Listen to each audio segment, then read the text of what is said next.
হ্যাঁ বলো, কেমন আছো? পুজো তো করে উঠলাম, এখন খেতে হবে তো, না? পুজো হয়ে গেছে, এইবার চলো খাবো। তাই দেখিয়ে দিই আজকে কি রান্না করেছি। বুঝতে পেরেছো? এইবার দেখো, ভাত করেছি, এক হাঁড়ি ভাত করেছি, সাদা ভাত। আচ্ছা, তারপরে দেখো, ছেলে পটল ভাজা খেতে চেয়েছিল, তেল পটল বলে না, তেল পটল কাঁচা লঙ্কা দিয়ে। দেখো, কাঁচা লঙ্কা দিয়ে তেল পটল করেছি, ও খেয়েছে একবার। একটু আলু ভাজা, এগুলো এর ভাজা বেশি খেতে ভালোবাসে। হ্যাঁ, ওর খাওয়া হয়ে গেছে।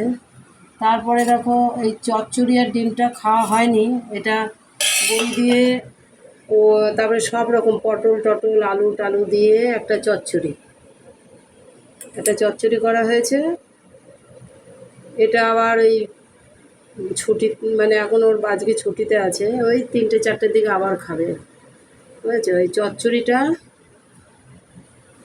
সব কিছু দিয়ে 5 রকমের সবজি দিয়ে, বড়ি দিয়ে একটা চচ্চড়ি। ঠিক আছে। আচ্ছা, আর এই যে ডিমের ঝোল,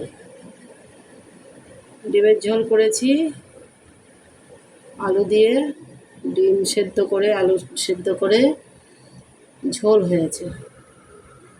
আজকে রবিবার, চিকেনই খাই কিন্তু আনতে যাওয়া হয়নি, এই ডিমই করেছি।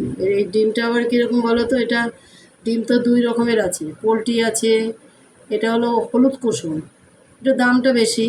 হলুদ কুসুম ডিমটা খেলে বেশি উপকার, আর দেশি মুরগির ডিম খেলে তো আরও বেশি উপকার।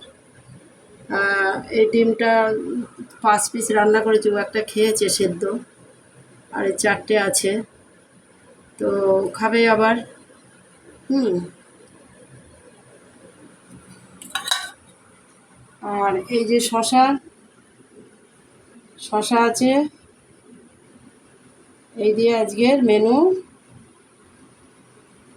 যদি ভালো লাগে, ভালোবাসো, তাহলে লাইক শেয়ার করো, সাবস্ক্রাইব করো, আর খুব খুব ভালো থাকো।